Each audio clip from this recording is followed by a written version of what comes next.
Eso digo, valga la autocrítica, la crítica respetuosa para ellos. Pero pues ahí está, a ver quién quiere empezar. Ya se acabó todo.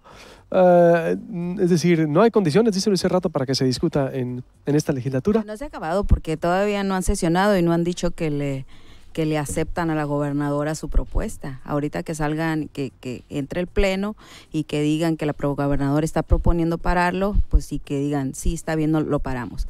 Pero pues apenas van a entrar en sesión. Entonces son capaces de, conociendo al Congreso, son capaces de haberlo hecho para apaciguar las aguas allá afuera. O sea, pensando mal, ¿no? ¿Qué más? Doris.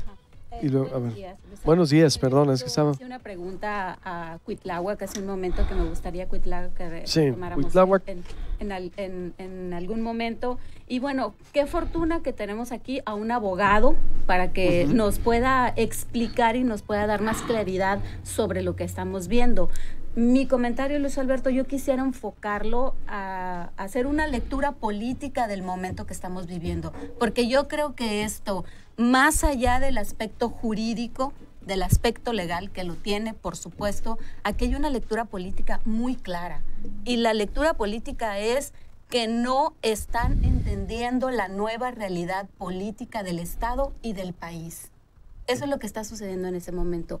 El timing, como se acostumbra ese término en el argot político, el timing que eligieron para hacer esta propuesta de reformas que efectivamente en el documento original daba facultades metaconstitucionales al Ejecutivo, pues fue el peor, Luis Alberto, porque no podemos creer que a poco menos de 2 meses de que termine la 61 legislatura, pues hay ahora ese furor desbordado por querer hacer reformas a la Constitución, cuando sabemos que todas las condiciones actuales o del mapa, de la recomposición del mapa político, de estos nuevos actores que entran a la arena pública en el estado de Sonora y en el país, pues no les son favorables al gobierno del estado. Entonces, aquí vemos que no hay una adecuada asesoría por parte de quienes trabajan para el gobierno del estado, o que definitivamente, pues como dice el clásico, el PRI nunca pierde y cuando pierde arrebata. Pero lo que vemos ahora es que ya todos estos cambios, el PRIAN, todos estos cambios, y me refiero específicamente al PRI porque, bueno, de entrada se manejó que era una iniciativa que venía por parte del Ejecutivo. Después Flora Ayala, la propia diputada, sale a dar algunas declaraciones donde dice que este es un proyecto, que son precisamente declaraciones que te dio a ti, Reina Ede. Vi un clip en Twitter a varios reporteros, entre ellos te vi a ti, que cita que estas son unas iniciativas que ya traían, que ya se venían cocinando, pero casualmente... Pero no es verdad que las haya comentado con nosotros, ¿no? Ninguno de los reporteros recuerda que las haya... Sí, socializado. Sí, que las haya socializado. Eso sacaron de la manga. Era hora de escucharlos, pero no es cierto. Sí, no. Me disculpen, no es cierto. Se comportaron en lo oscurito, como nunca lo habíamos visto. Esto le metieron, si hubieran salido, una mala estrategia de comunicación.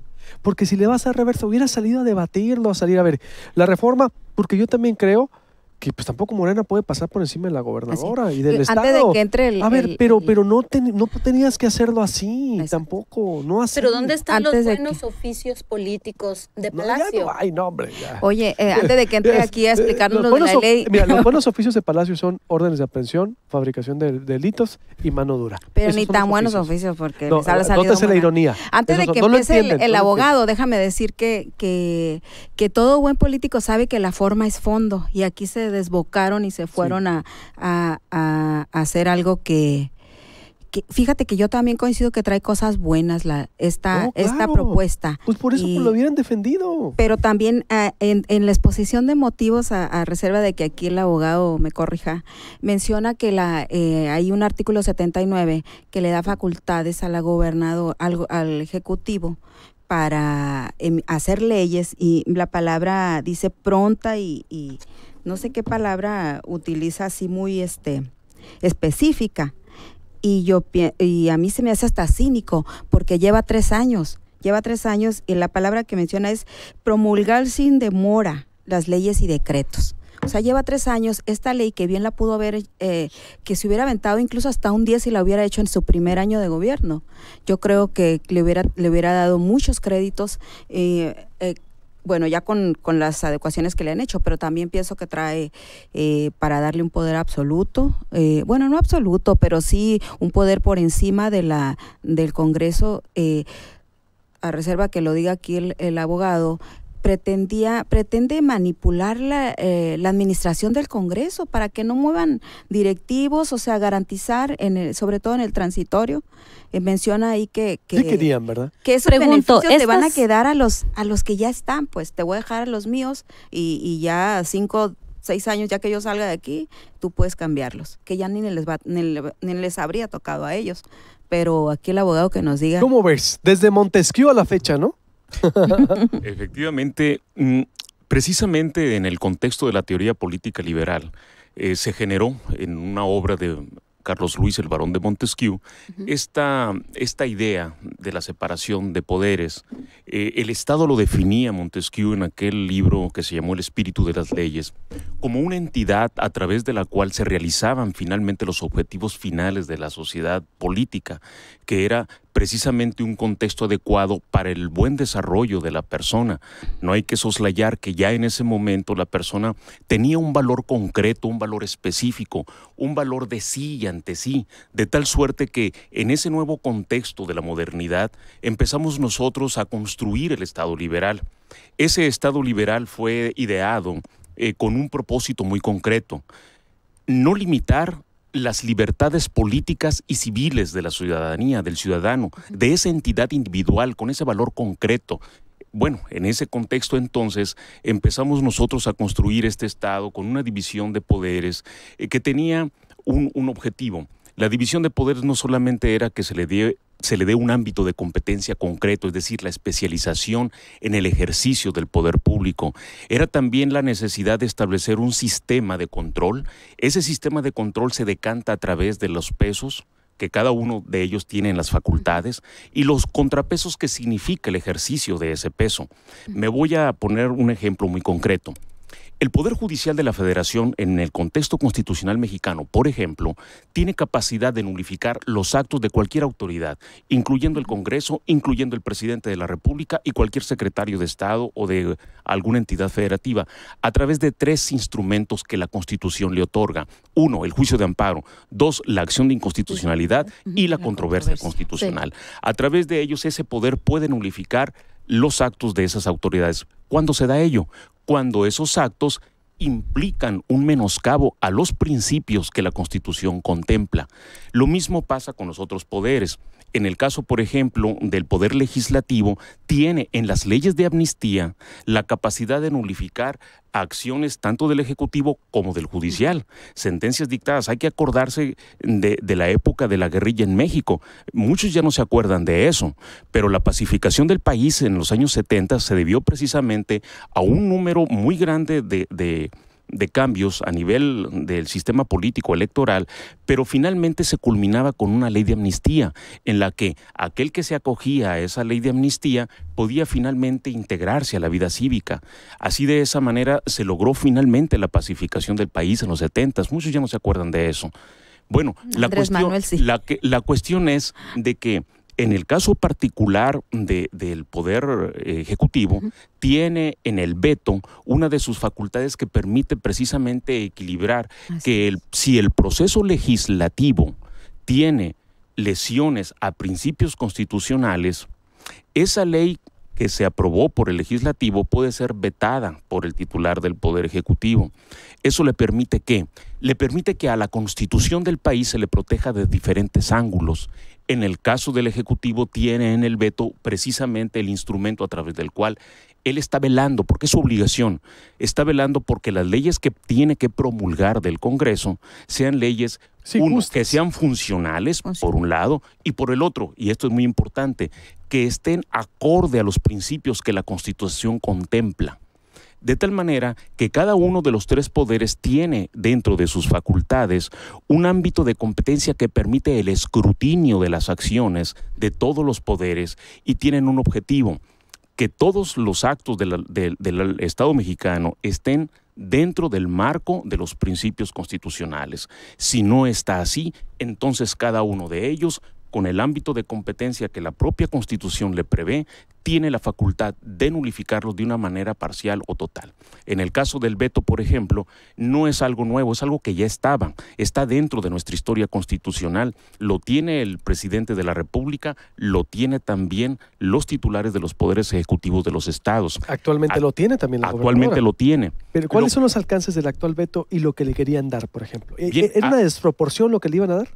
Aquí lo que está en discusión no es tanto la existencia del veto, porque el veto, como te digo, ya existe. Existe. Obvio, en el 56, ¿no? Y es parte de la teoría política liberal, además. O sea, no es algo nuevo. Pues tiene más de 300 años, Luis Alberto, en el mundo. Es que ayer decíamos con Julio Astillero, a ver, es que sí existe, pero ¿qué le querían dar más? Es que a lo mejor... El problema es el enfoque que se estaba, estaba dando. Y las formas. La manera en que se puede dar. Ahora, aquí hay algo que yo también advierto, que es desde mi punto de vista una cuestión que explotó. El proceso legislativo, que es el que estuvimos ahorita revisando, es un proceso que se rige bajo algunos principios sustantivos. Uno de esos principios sustantivos es precisamente el de la información. El de la información que deben de tener los miembros del Congreso como cuerpo colegiado, pero aquí a partir de las reformas constitucionales que el país ha tenido, entre ellos el 6º constitucional, toda la función del Estado que genera información debe de regirse por el principio de máxima publicidad. Esa disposición constitucional es un derecho humano. Exacto. De tal suerte que si el Congreso estaba realizando un proceso legislativo, pero fíjate nada más esto otro, era un proceso legislativo sui generis. ¿Por qué? Porque era una reforma a la Constitución del Estado. Esa reforma entonces implicaba que operara un sistema complejo que es el constituyente permanente, porque estaba tratando de modificarse precisamente el documento fundatorio del Estado. Y eso implica que hay otros actores además de los diputados. Esos otros actores son los ayuntamientos del estado de Sonora. De tal manera que nosotros tenemos un proceso legislativo mucho más de mayor alcance, de mayor envergadura que en la reforma a una simple ley. Era la reforma a la Constitución, y no hay que olvidar que también, volviendo a los clásicos, en el contrato social se establece, el de Rousseau, se establece la soberanía popular. Bueno, pues precisamente conforme al artículo 39 de la Constitución Federal, la soberanía reside en el pueblo y se expresa en las democracias representativas como la nuestra a través de las decisiones de los diputados, pero nunca puede soslayar el diputado que está siendo partícipe de ese cuerpo colegiado a partir de que representa al valor soberano, de tal manera que la socialización de lo que se va a cambiar es un requisito sine qua non para la legitimación, ya no solamente de carácter jurídico, sino también político. Exacto. En los nuevos esquemas de la democracia que hoy estamos experimentando. No sé si le ha tocado, casi 30, 28 y quedó en 20 finalmente, ya lo que subieron a la Gaceta, son 20 reformas, reformas a 20 artículos, más 5 transitorios. Importantes, Reina, de lo que dice. De todo lo que está diciendo, uno, nos da la razón, uno. Son las formas, como se hizo. 2, el contenido del veto no explicado, que ya existe, nos confirma, y obvio, ayer lo decíamos, ya tiene la capacidad de veto, la gobernadora, el presidente lo tiene, ya existe, pero es lo que se le quería dar de más. 2, la socialización del proyecto, que legalmente están obligados. 3, la máxima publicidad, que tampoco se cumplía. 4, pues el proceso se pervertía de origen. Sí. Entonces, ¿cómo ibas a cambiar algo si estabas pasando por encima de todo esto? Claro, pero a lo mejor el veto era nada más una pantalla para todo. No, la pantalla fue la municipalización. La pantalla fue la municipalización. Pero después lo del veto, si vemos que ya está y luego te pones a checar bien lo que pretendían aprobar y las diferentes versiones que hubo, porque hubo varias de este dictamen, encontramos cosas que querer mantener por ejemplo, no poder hacer nada contra el sistema anticorrupción. O sea, que iba a quedar supuestamente igual. O sea, ellos iban a hacer, ella y el gobernador, el ejecutivo, iba a tener el control sobre estas decisiones. A quién pongo, a quién quito, y nadie los iba a poder tocar. Incluso menciona también que en el Supremo Tribunal no se les iba a poder bajar el sueldo. O sea, hay diferentes puntos, ese sí se quedó. O sea, hay diferentes puntos, yo digo, a lo mejor y lo del veto no era tanto la noticia, sino todos los pequeños detalles que solo los abogados pueden identificar ahí, de qué cambios sustanciales y radicales traía. Sí traía cosas. Desde mi punto de vista, a mí me gustaba lo de la municipalización, que las 2/3 partes, que ahora las leyes no se puedan aprobar, o sea, así nada más con la mitad más uno. En ese punto yo creo que sí requiere de mucha reflexión por lo siguiente. Si se hubiese dado el cambio en los términos que tú estás comentando y que viene en el proyecto, se estaría entonces estableciendo un nuevo mecanismo en el cual la composición del Congreso que viene sería insuficiente para los grupos parlamentarios dominantes del Congreso para la realización de un eventual cambio constitucional. Claro. Ahorita la reforma constitucional es la mayoría calificada del Congreso y la mayoría simple de los congresos, de los ayuntamientos. Pero aquí hay una cuestión.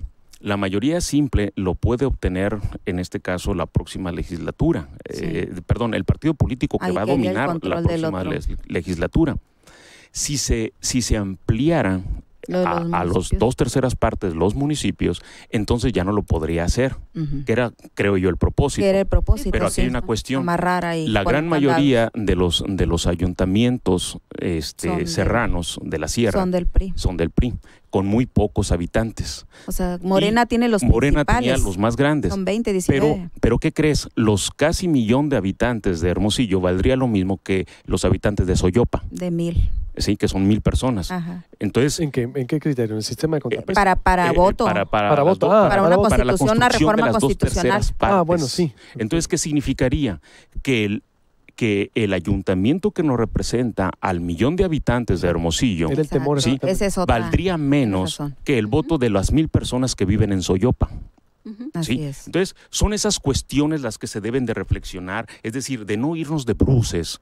Tenemos que revisar con puntualidad eso. Y otra cosa que yo advertí también como algo inexacto en la técnica constitucional, es que ponen en la Constitución tantos datos como si fuera un reglamento.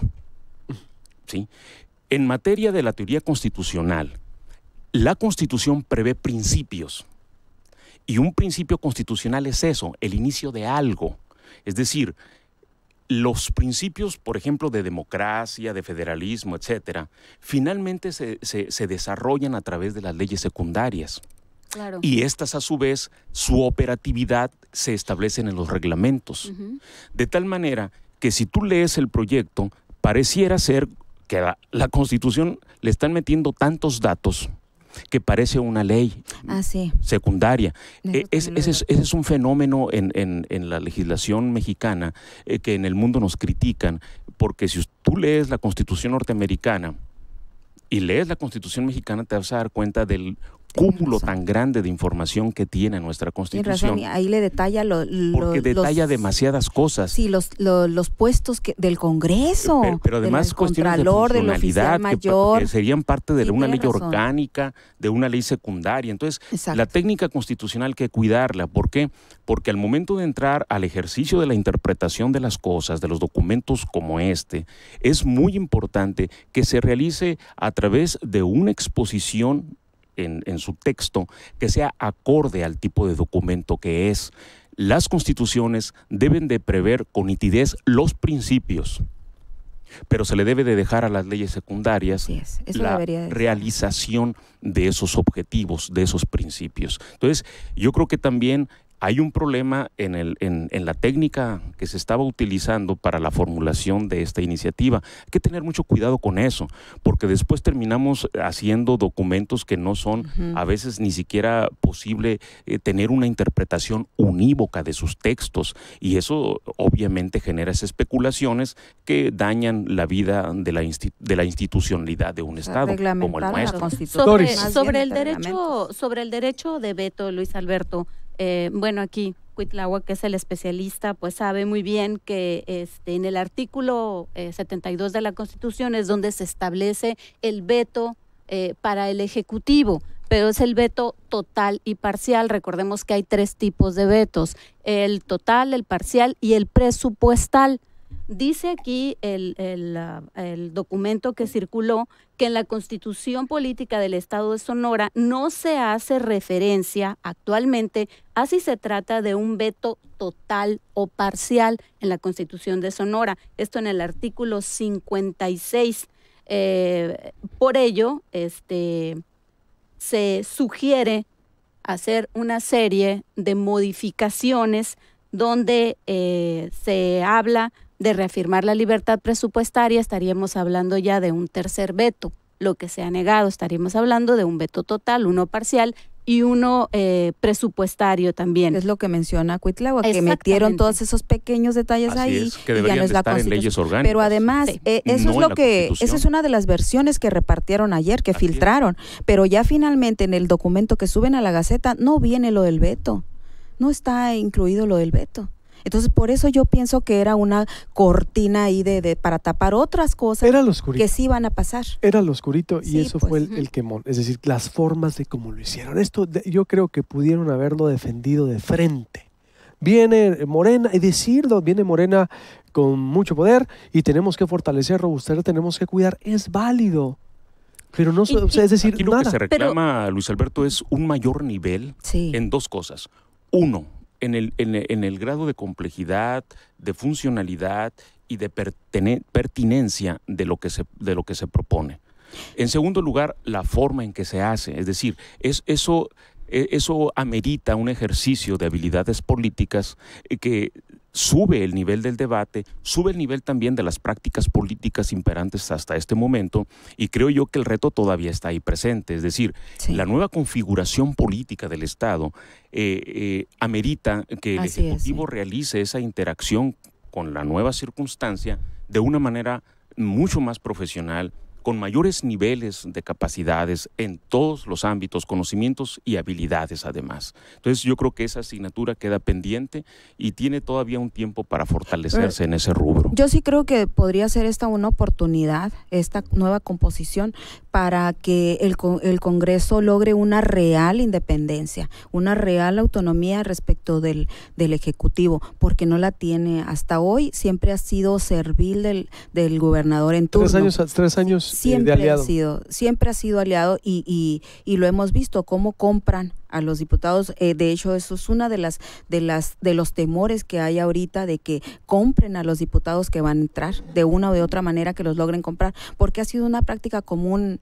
Pues yo no recuerdo que haya habido alguna legislatura que no haya intentado o no haya logrado comprar a los diputados. Entonces, esta puede ser una oportunidad para que realmente el Congreso, con las modificaciones buenas, se convierta en real contrapeso. Pero yo no veo esa realidad en este país, por lo menos en este momento. Pero debiera de ser, pues, todo el Congreso, a ver, en su origen es contrapeso. Y otra cosa es ¿por qué le tienen miedo? Lo que es la realidad que vemos. Ahorita Reina cita la independencia en los gobiernos de los estados, pero este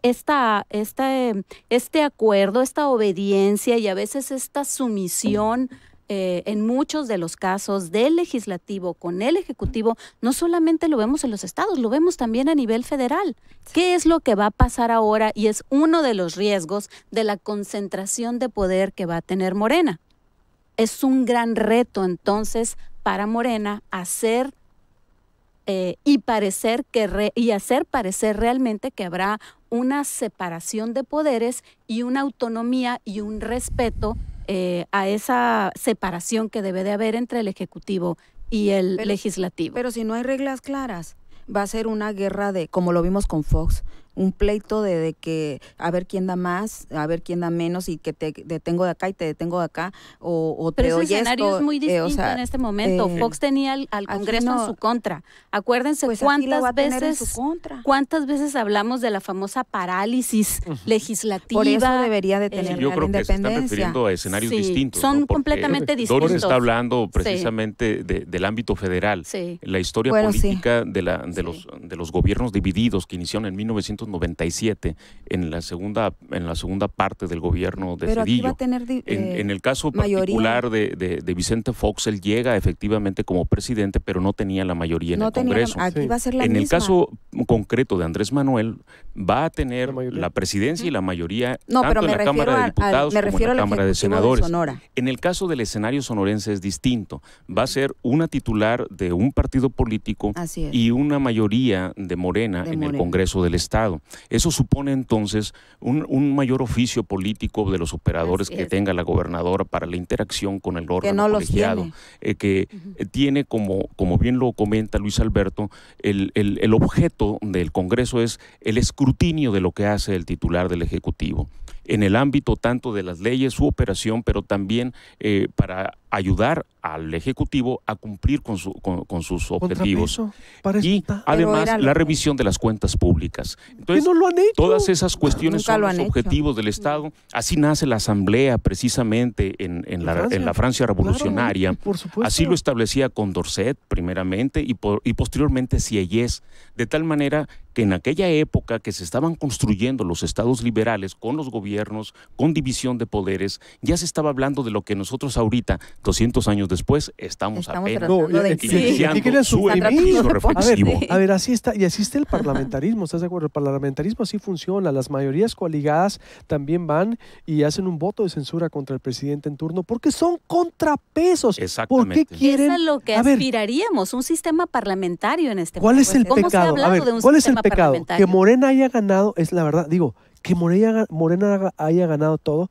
¿Quiénes fueron responsables? Los medios, las redes. A ver, ¿por qué no aceptan la realidad? A nivel nacional, a ver, nadie lo pensamos, ni nadie veíamos presupuestado, pues no. Ahora, ¿qué tienes que hacer? Pues con la nueva realidad, usar los nuevos recursos que tienes, inteligencia, mano fina, pero no otras tiene formas. Ni mano fina ni inteligencia. A ver, yo estoy impresionado la forma ya hubiera cómo han cambiado llevado el secretario de esto. gobierno para empezar. Para no, que hubiera podido... Verdad, el señor secretario de gobierno, ¿ya viste cómo se expresó Celia de él en la mañana? ¿Ya viste cómo se expresa Durazo? Así van a ir todavía a negociar, con órdenes de aprehensión, con fabricación de delitos, con estarle tirando a la gente que piensa igual. A ver, ya cambió la realidad. Ya, a ver, ya no es que si la única forma de resolver algo, ustedes saben muy bien, es el recurso natural. Eso aceptas. Si tú le vas a quitar fuerza al problema, si tú lo aceptas psicológicamente. Si tú admites la situación en la que estás, vas a poder actuar. Eso es no lo están aceptando. Es, yo todavía tengo poder, te puedo reformar la Constitución y te doblegas. Permíteme, pero no fue el mandato así. Yo tampoco creo, ni tampoco estaría de acuerdo que Morena llegue y haga lo que quiera. Así es. Y desde el Congreso agarra y desmantela y agarra a la gobernadora y le pega. No, a ver, ¿por qué? Tampoco. Debe ser una, por eso hay que vigilar. Por eso hay que vigilar a Morena en el sentido de que, a ver, maestro, van a legislar conforme al mandato que es justicia, igualdad, rendición de cuentas, pero tampoco ensañamiento. ¿Qué? Porque el PRI. No, a ver, si el PRI ya es el PRI, el estilo de Ricardo Mazón y todo la escuela que vimos en 3 años de órdenes de aprehensión, del puño duro, no si te sirvió. Si no lo has entendido, pues no sé dónde quieres llegar. Porque, o si fue estrategia, yo voy a agregar un elemento de análisis. Si fue estrategia para decir, no, estiramos la liga y al rato viene y decimos que siempre no, pues el costo fue muy alto. El golpe está dado, la rudeza innecesaria otra vez y estás otra vez tensando las relaciones. Durazo está enojadísimo. Célida está muy lastimada por lo que le han hecho. Otra vez, ya habían logrado Durazo y la gobernadora sentarse, fumar la pipa de la paz, ya ahí venía la concordia. ¿Por qué hacerlo así? Son las formas otra vez la que no fallan. había concordia, nunca la hubo. De hecho, el domingo sí le preguntamos a ver, pero se dirigió con respeto, no con el tono de antes. Sí se y ahora volvió respeto, otra Reina. vez a su... Sí se dirigió, pero le duró 2 días, 3 días. Por eso, ya ni Trump ni Andrés Manuel pensé que iban a pelearse primero. Es más, yo creo que lo dijo por eso, dudándolo. Reina, es que como la gente, a lo mejor esta mesa la van a escuchar, la van a monitorear, tienen que entender una cosa, a la que están afectando es a la gobernadora. Pero se está afectando sola, porque ella es la máxima autoridad. Si cuando la quieren deslindar de que, ay, no lo mandó ella, lo mandé yo X. O sea, tú lee el documento, por favor. ¿Qué diputado del Congreso tiene capacidad para hacer eso? Ninguno. Ninguno. O sea, ninguno. Ni siquiera sus asesores. Bueno, eso, ya es mucho decir, ¿verdad? Por favor, viene del Ejecutivo eso. La forma de negociar están poniendo en riesgo la gobernabilidad del Estado. Están poniendo en riesgo y es decir, ¿por qué? Porque tiene que venir otra nueva forma de hacer gobierno, Doris, ¿estarás de acuerdo? Otras formas de hacer política. Ganó Morena la mayoría, pues a ver, a sujetarte que sí, que no puedes, que no vas a poder. Yo creo, se me hace muy riesgoso lo que están haciendo, mucho a mí, a la verdad. Si a alguien se le ocurrió, pues ya dieron reversa. Pero sí los abogados que lo lean con lupa para que nos puedan decir, aquí está el punto que ellos quieren pasar. Pues, ¿dónde está? ¿Cuál proyecto? Bueno, el que ya subieron a la Gaceta, ese se supone que es. Ese es el dictamen de la comisión. Es el maquillado, ¿no? Y pero es el que ya, el oficial de todas las versiones. ¿Y dónde está? Que corrieron en la Gaceta parlamentaria del Congreso, que lo subieron a la medianoche. Ayer en la medianoche. O sea, así minutos antes de la medianoche lo suben. No, las formas. O sea, las formas, pero bueno, conclusión. A ver, ya para cerrar, porque nos hemos extendido mucho. Conclusión. Me queda claro, excelente, gracias. Explicación teórica, contextual. Sí. La conclusión en el ámbito tanto de la teoría como de la práctica parlamentaria es de que definitivamente hay realidades más allá de la legalidad y la constitucionalidad que se deben de atender.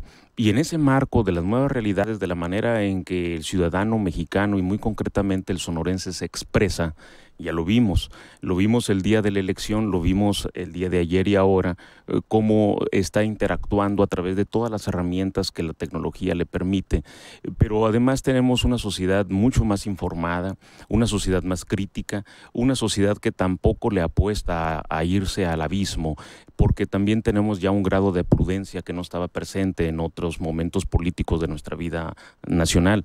De tal manera que eso lo deben de entender los políticos. Y por el otro lado, ya en el terreno técnico de las reformas constitucionales, deben de tener los legisladores atención a las opiniones que los organismos de abogados, de contadores públicos, de economistas, de todos los profesionales, de los empresarios, de los sindicatos, tenemos algo que decir. Somos parte de esta sociedad, tenemos conocimientos, tenemos experiencias y tenemos algo que decir para que la vida pública de este Estado se vaya desenvolviendo a grado tal que podamos finalmente obtener nuestro desarrollo, que es el único contexto en el que se puede realizar la felicidad a la que estamos llamados. Importantísimo. Si lo entendieran ahí en Palacio, otra cosa fuera. Importantísimo. Bueno, yo, Luis Alberto, nada más para cerrar, veo 2 cosas. Número 1, que en el gobierno del Estado, en Palacio, se sienten con calma, con mesura, que analicen, que revisen y que acepten la nueva realidad política del Estado y del país. Eso es imperativo. Y como segundo punto, por favor, le urge al gobierno del Estado negociadores, operadores políticos con oficio, sentarse a dialogar, a llegar a acuerdos, que esa es una de las razones del deber ser de la política. Creo que este es un paso urgente que tienen que dar en Palacio, porque el desgaste está siendo para la figura de la gobernadora en este caso, lamentablemente. Totalmente de acuerdo. Todo lo que han dicho, ¿verdad? Tú, Reina. Pues yo no, el desgaste de la figura yo creo que es lo que menos les importa a los verdaderos artífices de esta situación. Y haber llegado a este punto, pues fast track, todo así en lo oscuro, oye, tenía 40 meses, 40 días, 2 meses y medio el Congreso en el limbo. Y de repente llegan y sacan reformas a la Constitución. No estaban en el limbo, andaban en campaña. Andaban en campaña. Y luego, y creo que unos todavía siguen ampliaron su licencia. O sea, ¿y quiénes están los suplentes que no sabían nada ni cómo votar ayer el dictamen, ayer antier? Entonces llegan y ya tienen una reforma constitucional con 20 artículos que buscan reformar. 28 casi, bueno, quedó en 20 y 5 transitorios, y todos dándole al gobierno del estado el poder para decidir a quién va a remover o no va a remover en el Congreso, el legislativo, a quién le van a subir o no le van a subir o bajar el sueldo. O sea, detalles que yo voy a elegir, no me vas a poder mover ni a la anticorrupción, ni a ningún directivo, ni a a nadie me vas a poder remover. Yo voy a gobernar todo de aquí a que salgo. A lo mejor trae cosas buenas, yo advierto algunas cosas buenas que podrían beneficiarnos, no en lo último que le queda a la gobernadora, a lo mejor después, pero pues eso ya que lo digan los expertos abogados en qué punto podría ayudar esto. Y sí, yo sí veo una oportunidad para que Morena, para que todas las fuerzas políticas, que se reivindique el PAN, por ejemplo, y que puedan armar algo que beneficie a la sociedad, que logre una independencia el Congreso del Ejecutivo, e incluso el Supremo Tribunal, que también está a las órdenes del gobernador en turno. Entonces no hay ninguna independencia aquí. Pero o sea, temen, todo lo quiere tener el Ejecutivo. Pero le temen a la independencia. Le temen a los nuevos tiempos, están acostumbrados a que nadie se les proteste o les responda o no se doblegue. Pues, ese es el gran síntoma, de este gobierno. Si no lo entienden, van a sufrir mucho. Y a cómo van las cosas les puede beneficiar a ellos, porque por ejemplo, en el 2021 no va a ganar el PRI. Y ellos van a ser la oposición, la minoría. Ay, pues para allá vamos. No sabemos. Falta mucho, digo. Si fuera mañana las elecciones, sí, pero falta mucho, Reina, digo. Bueno, falta mucho, pero en el 21 no se advierte en el panorama. Bueno, si siguen a como está, obvio, pues sí, pero no sabemos, por eso falta digo, mucho. Como vamos. Vamos a ver cómo viene Morena. A ver, vamos a ver cómo le va a hacer Morena. Sí, porque también hay que vigilar a Morena. Ahí que no hay tanta... No, hay que vigilar. No sé si ya están estudiando. No tiene cheque en blanco. Morena, que quede claro, Morena no tiene cheque en blanco y el mismo rigor tiene que ser tratado. ¿Por qué? Porque la sociedad... Traen buenos asesores, pero... Los legisladores traen ganas y saben muy bien lo que es espero que ya los estar tengan y estudiando. No estar. Veremos. Que ya los tengan hay que estar estudiando de perdida la Constitución local de vamos a ver, pero por lo pronto pues son los que tienen el voto de esperanza, el voto de que hagan las cosas diferentes, y si no, pues les va a pasar lo mismo, no te preocupes. Pues tienen la legitimidad que les dieron más de 30 millones de votos. No más, poquito, y en Sonora, y gobiernan al 85% de los sonorenses nomás. Gracias, en verdad, les agradezco mucho, qué buena mesa. La vamos a dar muchísimos, en verdad, comentarios. Corte, vuelvo con deportes ya para despedirme, y tengo cientos. Esto ha sido ya un impacto nacional por todas partes, gracias a Julio Astillero, en verdad. De eso se trata, de hacer un periodismo diferente y que nos apoyemos todos en estos nuevos tiempos. Volvemos.